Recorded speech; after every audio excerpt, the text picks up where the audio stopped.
Hi, my name's Erwin, and this is the Poetry Lighthouse podcast.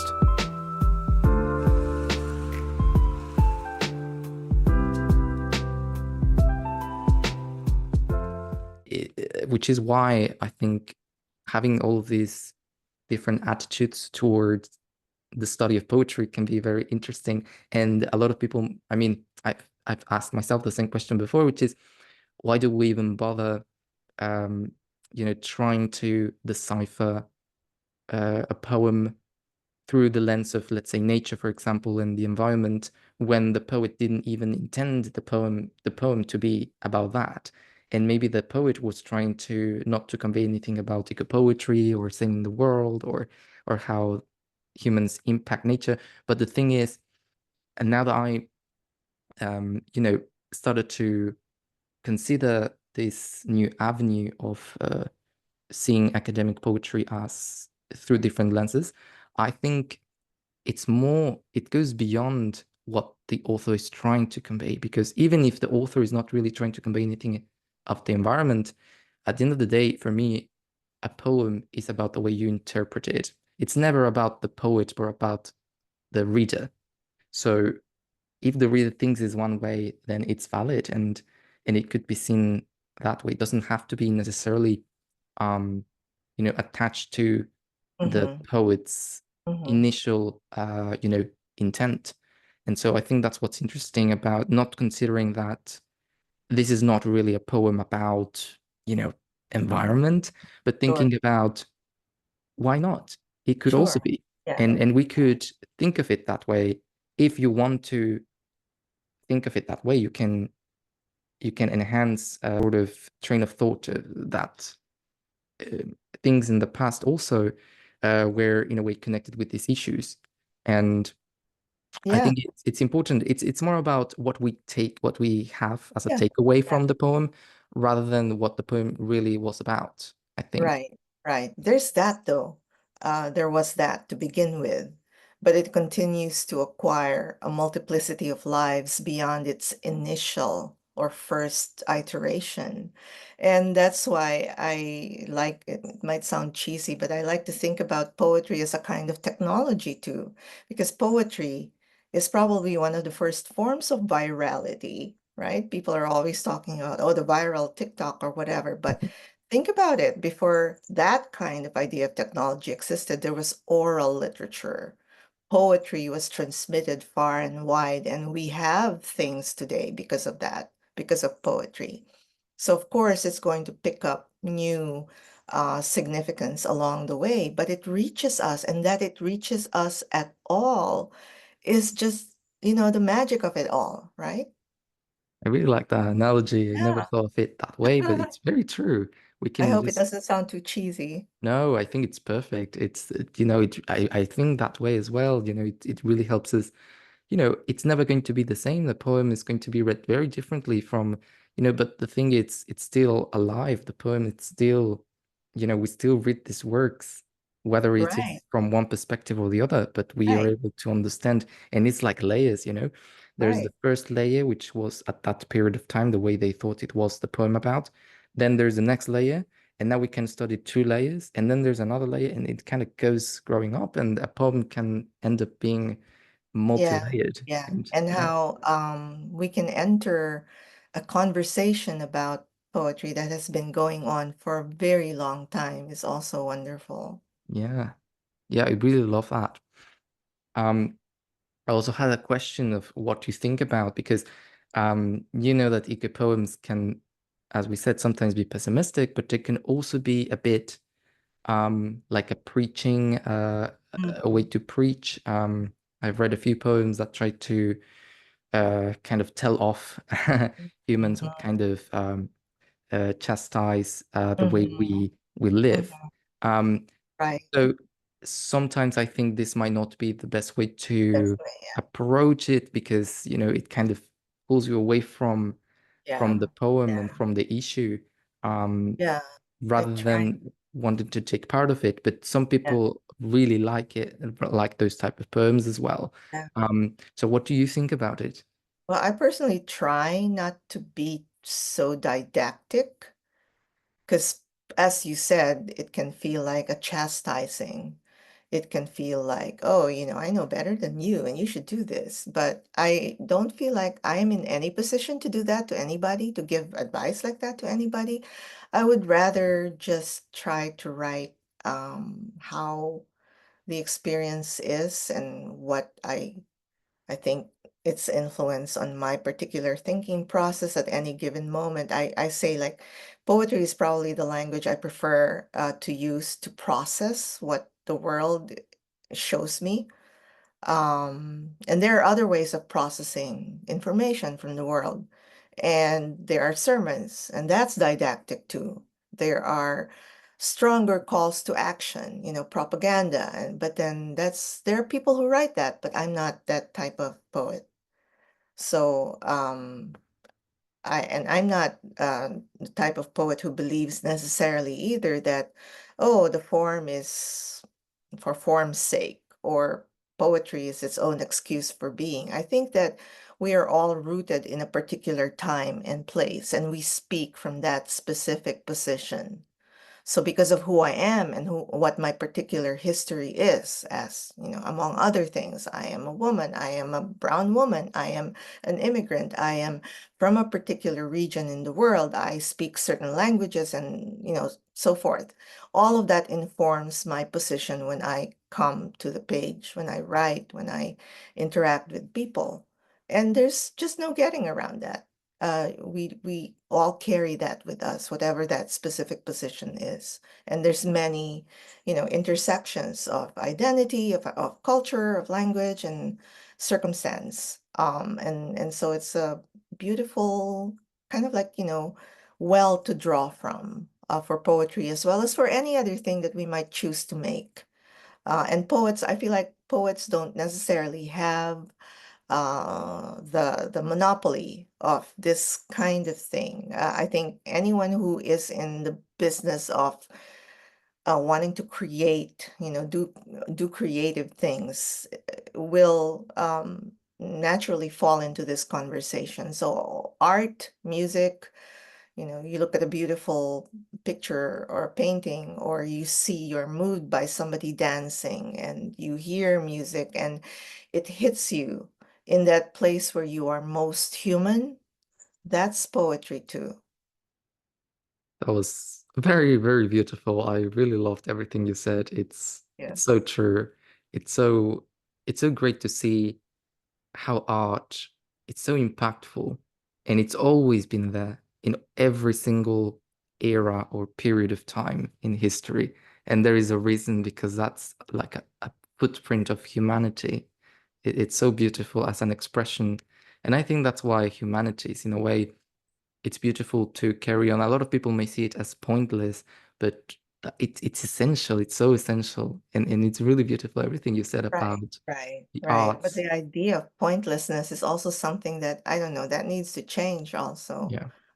Because Yeah. again, we're applying the idea of a counter. How Hmm. must we measure what we do? We're always measuring what we do. Why do we need to do that all the time? Why can't there Exactly. be a different measure? Exactly. Yeah, I'm actually very interested in that question. It kind of links back to when I wrote my thesis. It was pretty much on that issue of, you know, trying to only produce what's useful. And if it's not Mm-hmm, useful, then mm-hmm. why doing Yeah, it? yeah, And well, the purpose of life is not really about yeah, that. yeah. Oh, I'd But love to read that. Yeah. yeah, I would like to share it with you. And yes, it's talking about, from the Victorian era and industrialism, how our, you know, minds have shifted towards something more utilitarian and towards what's tangible instead of what's actually humane. Mm-hmm, So, mm-hmm. yeah, it's very interesting, that point. Yeah. So, um, before we get into anything more, because all of these conversations are just so wonderful. I'm having so much fun discussing this, but I don't want to Yeah. take much of your time. So It's beautiful. Thank you. I would like to take a look at your poem, and maybe if you could give us the honor of reading it, that could be wonderful. You're talking about the poem from the anthology, I Yes, guess. yes, from the anthology. I will pull it up on my screen. Ode to the Never Ending. Very beautiful title, by the way. Very, Yeah. yeah. Yeah, and if there's time, maybe could I read another poem after that? Yes, Mhm. absolutely. That'd be wonderful. Okay. So this is from the anthology, Dear Human at the Edge of Time. And thank you again, Erwin, for having me and for asking me to share my poetry.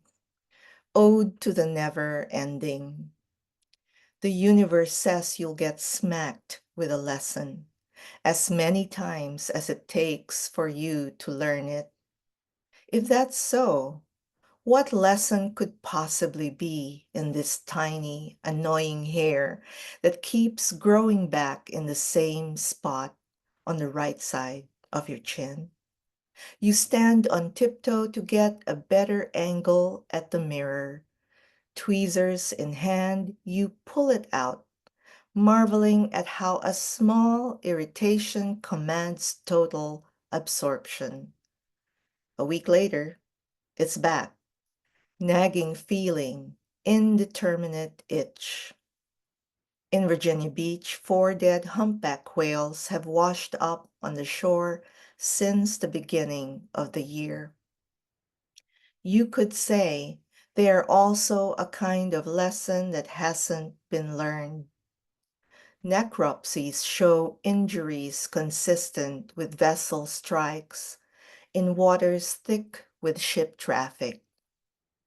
If the world is ending, each cetacean body that perishes on sand is a fallen leaf, a wound bled open in the middle of a horizon of false starts. We keep saying there's time, the window's still open, until it's not.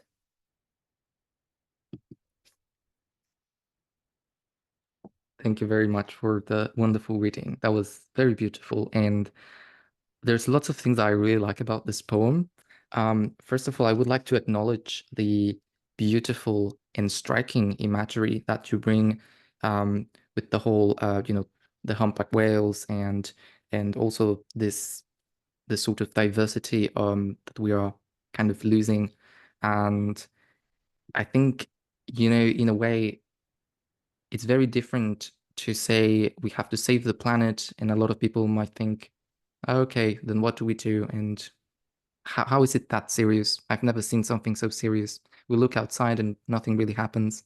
I mean, except if you're in a natural disaster, but normally we do our daily lives without really realizing the effects. And it's when we have the picture, it's like, for example, saying war is awful, but we don't really know about it. We say Mm. how awful, but it's until we show them a picture Yeah, of war, of yeah, actual dead people, of soldiers in the front, when we actually get you know, the feeling in the guts of what it really is like, yeah, yeah. portraying this picture. And in a way, I feel that that's what this poem, well, at least that's what it did to me. It kind of threw me this picture, um, and kind of made me be in it and Mm, feel it, mhm, um, with all of its the nagging feeling and the immediate itch, all of these mhm. moments that you mentioned that are very relevant to what we are talking today, which is, eco-poetry is meant to connect us with our core values and the core, what's important about our connection with nature, not only Yeah, as yeah, humans, but for the entire humanity, yeah, for the world. And yeah, absolutely. So the specifics again of things is what makes us train our attention in a different way. So an abstraction, generalization does not capture the essence of, the immediacy of the things that I think, specifics can capture yeah, so much yeah. better. This reminds me, I really like the quote from William Carlos Williams, which he says normally, no ideas but in things. And I Yeah, always yeah, like to bring this one up because it's so true and it always rings in poetry. And yeah. in this poem, for example, I feel the tone is also very resonant from the beginning because, with this anthology, sorry, analogy of the hair that you Mhm. have in the chin and how we are in this kind of perennial or Right, as the right, title implies, it's never ending. right. Um, and right. it sort of talks about this lack of care, or Yeah, you said like the, how do you say, uh just another fallen leaf, yeah, uh yeah. and it just And makes it's us, you not, know. yeah, it's the level of annoyance of that, plus the other kinds of things that are so much more, of magnitude than just the hair that's bothering you that keeps growing back on your chin. But you are, I hope, led to make some kind of connection. And it Yeah, was I my think, intention immediately when I started writing that. I said, where is this going? And then yeah.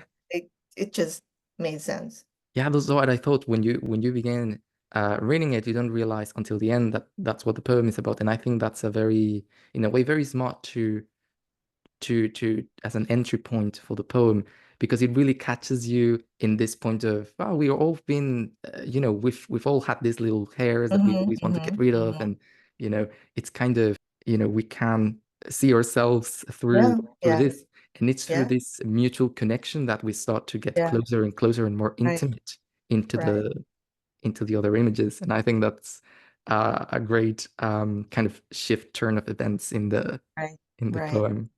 Is it Yeah. okay if I read one more thing? Yes, of course. I would love Yeah, to. and I'll Just, share the link with you in the chat so you can follow along and you might yeah. be able to share it. It's an older poem, and the reason I thought about reading it today is because we are having this conversation about poetry, and it's a poem in which I take lines, very famous lines, also from another modernist poet, E. E. Cummings. Oh, yeah. Um, Nobody, not even the rain, has such small hands, that poem. But I wrote it in the aftermath of another horrible typhoon or hurricane, which killed nearly, almost 7,000 people in the Philippines. This was in November of 2013. It was Typhoon Yolanda or Hurricane Yolanda or Haiyan, as it was named in the Pacific. So, yeah, I wasn't there, but we were all riveted. So this is a poem called Elegy with lines from E. E. Cummings. Nobody, not even the rain, has such small hands, but I do not agree. Time, perhaps, has the illusion of small hands. Time is made of wings we cannot see or feel even if they brush against our faces in the dark. In the daytime, they take the shape of pauses, those moments we think we have forgotten something important and we retrace our steps. Somewhere in the mind, the sound of a shutter clicking open and closed, warnings and sirens, and then the wind, rising, insistent, forcing open all closed doors, all shelters. The pictures show how, before it made landfall, the storm was a magnitude of elegiac proportions. Its one eye did not blink, so bent it was on bearing down with the unbearable weight of its sadness.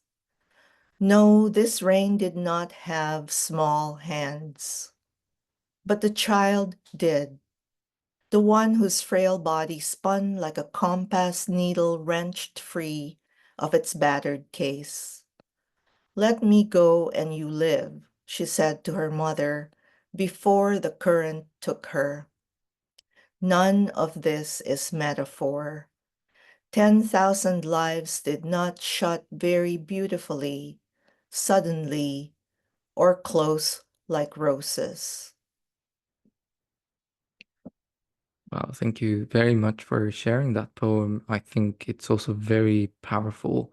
And you bring, as you said, some quotes from, I'm not sure I've ever read the one that you quote, shut every Okay. beautiful, but, And yes. So this is Somewhere I Have Never Traveled Gladly Beyond Any Experience by E. E. Cummings. oh, all right. Awesome.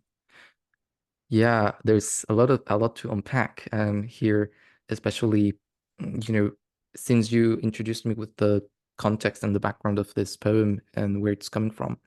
Um, and as you put in the below your name, below the title, there's the place of the Philippines where Mhm. you are, what you're talking about, which is this whole catastrophe. And I think it's very interesting to see how you came to make this poem in a way that it rings with other poems, like kind of communicating with E. Cummings' poems, Mhm. um, and how you see his poems being kind of reflected in your own poem. I Mhm. wonder Mhm. what is this Mhm. type of connection that you feel Yeah, that that's a is great so question. important about the issue that was going on at that time.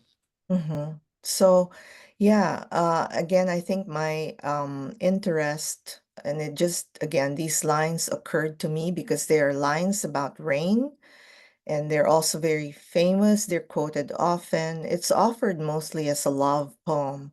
The addressee of the speaker in E. Cummings' poems is supposedly someone who is delicate, maybe. Nobody, not even the rain, has such small hands. He addresses, I guess, the beloved or the lover. And it's again another sort of like side glancing way to personify nature by comparing it again to a human framework, the delicacy of rain. But then when you think about that, you're also thinking that can't be the only picture. And if you were to, um, think about that rain line in the context of what we are seeing, of course, it does not fit at all. And I wanted to show how, I guess, the power of language to reframe both event and experience, and how it can also have a lasting echo because people quote and unquote, and I mean, we remember things in certain ways. Yeah, it's like this Yeah, reverberation through history yeah, that carries on and replicates as, right. this happened, this unfortunate event happened, and it might reverberate another incident, and it might, also make you reflect on other issues that are as well Hmm. devastating, Hmm. and that also very linked with nature, as the rain. And I think this Yeah. kind of connection of different parts of nature, which we consider as separate, like the rain, separate from the land, separate from the trees, separate from the rivers. But somehow, in reality, it's very, very, one depends on the other. There's no Right. river if there's no rain. There's no, all Sure, of these sure. things are created because of its mutual and constant interaction. And and I Mhm. really like how you brought, this, as you said, these are very famous quotes from E. Yeah, Cummings. yeah. And I'm not saying that E. Cummings' poem is not a wonderful poem, but I'm also saying perhaps that there is metaphor. Hmm. And there are instances really when you talk about something and it's not metaphor, it just is what it is. Yeah. Is there no opportunity to speak about these things in poetry besides just metaphor? I don't know. I think we're still all trying to find that vocabulary. Yes. Yeah. I feel that especially when you go and study this at university, you often you develop this kind of sense of, you want to know what's behind it. You want to know what's behind the metaphor, or this is probably not that you shouldn't see things at face value, and you should always Yeah. kind of dig a little bit deeper than that. And I think that the fact of connecting different narratives Hmm. is sort of like a conversation with the poet in this case, for example, with E. Cummings. It could be like a conversation from the Philippines to the US. Yeah, We have yeah. this kind of interesting connections. And why not? Why not? It's Hmm. it's it's Hmm. all connected anyways. We live in the same world. It's not like Hmm. the United States. It's completely different from the Exactly. Philippines. We're somehow connected. And that's a very interesting and very lovely poem. Also, the narrative, I just feel it's really beautiful. Perhaps people who are um, watching this cannot see the poem visually, but it sort of looks a bit like prose. It's a prosaic Yes, it's poem. a prose poem. Yeah, And absolutely. somehow when you read it, it really had this rhythm as well. So it's a new way of poetry as well. I've seen it's becoming more and more popular, and I think it's a very beautiful way to express a sort of train of thought, as if Yeah, you yeah, don't stop until it's yeah, yeah. until the Until it's done. full stop. Yeah, exactly. Yes, And this kind of drives you into the whirlwind of yes, this sort yes, of yeah, um, allegory or yeah, story that you're trying to yeah, tell. And it really drives us until the end of the yeah. Well, closest, thank like you for saying that. roses. Yeah, Thank, very yeah, thank beautiful. you for allowing me to share that. Oh, it was wonderful. Thank you so much for sharing it. And well, it's been a wonderful conversation. Maybe just have one last question, which might be Sure. interesting for our listeners, and which might be a bit annoying to hear. So I'm kind of wondering Okay. what are your ideas or thoughts on this? And it is, what is the point of eco poetry and how can it contribute to the world? What's the goal, in a way, of eco poetry? Again, I am not speaking for anyone in particular, just from my limited experience and viewpoint, trying to find my way also in this conversation. I think the point is, as I said in a different part of our conversation, just trying to find a new way of attention, paying attention to the world and our place in it alongside other beings, both human and non-human, and just being there, dwelling there, and trying to see what that's about. And it seems simple, but there's a whole web of interconnections that proceeds from that point. And I think it really helps to recalibrate a lot of things which are maybe which we consider important or not important, when we see that everything is important, everything matters, right? So Yeah, it's not very, it may not be a very profound or scholarly thought, but I think no, I think it's perfect because he really brings what, after all, it's eco poetry, not eco story or anything else. We're talking about poetry. That's what poetry is about, right? And this connection with the present moment and yeah, yeah. And I think our no matter what yeah, genre, right, I think it's and what important. matters to us Yeah. personally as well. It's a good way to share. And I think very often the narrative behind eco poetry tends to be more about the reading of poetry, but I think it should also be about the writing of eco Mm, poetry. So eco mhm, poetry for me could be, you could connect with nature as well by creating poetry, because mhm. it kind of forces you to be in the present moment, to see what's around you, to pay attention to this, pay close attention to these plants, this grass that you walk on Yeah, yeah, every day, yeah. but you never Yeah, really see from, in yeah, detail, and you see the ants and you see the little things living in yeah. there. It makes you think about how other beings live, and Mhm. how your presence in this world affect them and how they affect you as well, Right. Well, which here drives you maybe to, I might be able to offer something more specifically useful. My class and I are reading, one of the books we're reading is a work by Joshua Trey Barnett called Mourning, Mourn, Mourning, in the Anthropocene. And there are three basic things he offers up for, I guess, what we can do, suggestions for what to do. And I point them out to my students in creative writing who are poets, nonfiction writers, and fiction writers. And I say, these are also things that we are uh, supposed to be doing as writers. So, naming, archiving, and making visible. So, when you name something, this scholar says you have a connection to it.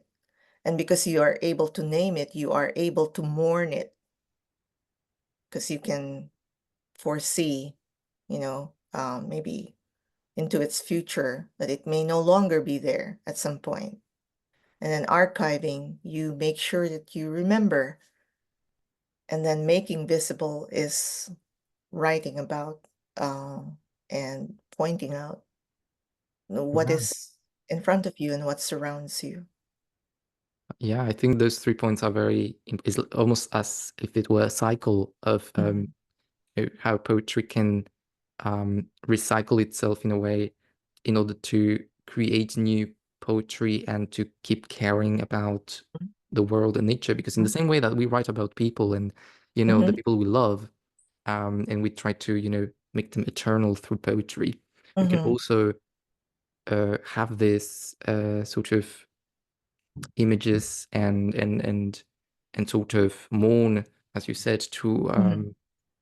about the tree that might not be there in the future, Right, right, or the right. city that might be, flooded suddenly, Yeah, and yeah, a national park that, yeah, you have all the wildfires, that are yeah, very, very, very devastating as well, and that completely uh, blow away the whole, environment in the area. It's very destructive, and you have different, why not, as you said, naming different species, different trees, and exploring the different kinds of trees. And, poetry makes you want to be specific. So when you're looking at a tree, you don't think just a tree. What type of tree? Is it right. an elm tree? Yeah, Is yeah, it a, yeah, a cherry tree? What type of yeah, tree? And it makes you be more involved into it and knowing more about the yeah, different types of nature, different types of birds, a magpie, all these type of specific things is what make you, this individuality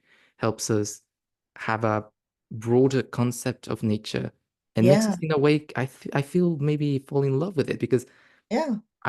in my personal experience, I'm not really well versed in different, like in nature and different types of birds and animals, but in poetry there are so many. They talk about so many kinds of birds and trees and plants and flowers that I've never heard of, like, Mhm. and that I get curious about, and I keep Yeah, yeah, researching every now and yeah, then, and it makes us, open up our eyes to yeah. different things. And then when I see it on the street, and I'm like, oh, that's the flower that they were talking about, Yes, and it yes. makes us kind of open our eyes in a way to Yeah, our surroundings. And I think yeah, that's, this is specific naming of the yeah, trees or yeah, creatures is also very powerful to sort of make them eternal, and also to kind of like to help us visualize it. Because when I'm reading the poem, I want to know how the bird looks like. I want to know how the tree looks like.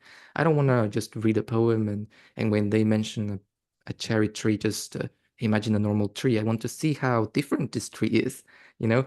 And I think that's a way of appreciation of nature.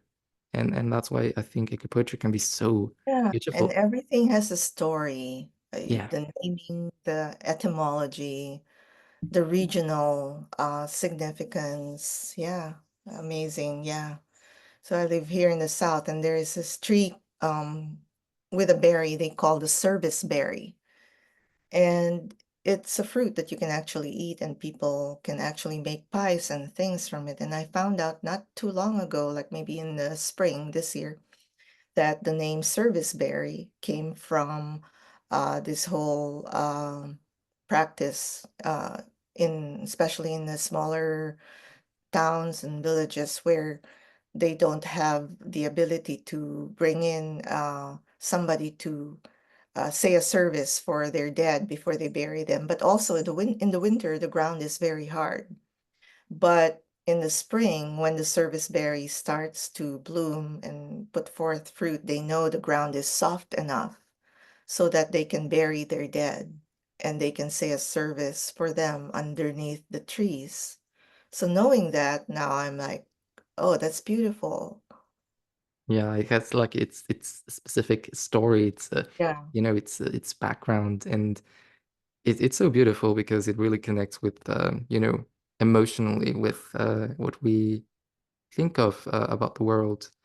I've changed so much ever since I started my journey with poetry. Before I didn't read poetry at all, and when I started, it really has changed so much each time, and it's constantly I constantly learn and discover not just the world, but even myself through poetry. Yeah, It's so same. interesting, and also how I view nature, for example, has also changed a lot. Yeah, Because I loved so much pastoral poetry, and I just fell in love with, sort of like Thomas Hardy and William Wordsworth, yeah. and these works are the ones who make me sort of appreciate more nature. It's just very lovely. Yeah. And thank you for all the work you're doing for the Poetry Lighthouse, Thank you. reaching It's and connecting so many people. Oh, thank you very much. It's such a great, you know, accomplishment that I'm just so happy about it. Everything. You're bringing so much, so many people who Hmm. are interested and passionate about poetry and the human expression in a way, not just poetry, but this Yeah, community. It's yeah, just absolutely. something I really was looking for, and I can't believe it actually came true. It's so wonderful, and I hope it carries on. Yeah, We're doing a workshop at the moment, which happens on Fridays, and this is online. So we have poets and writers from different countries, from India, Canada, United States, United amazing. Kingdom, France, Yeah. and it's so lovely to see how even though we're from different cultures, we connect and we can enjoy each other's works. It's just wonderful. This Mhm. makes me, I'm so privileged to have the opportunity of seeing this growing. Yeah. Yeah, yeah. Oh, well, more power and keep doing it, I hope. Mhm. Thank you. Thank you very much. And thank you so much for being Yeah, today my on the pleasure. podcast. It was such a pleasure. And yeah, Thank you I so much. will I will try to also link your works because you have quite a few Yeah, a good amount of works that yeah. including your new Yes, poet, Bear, the new yeah, book. Yes. Mhm. Colbert.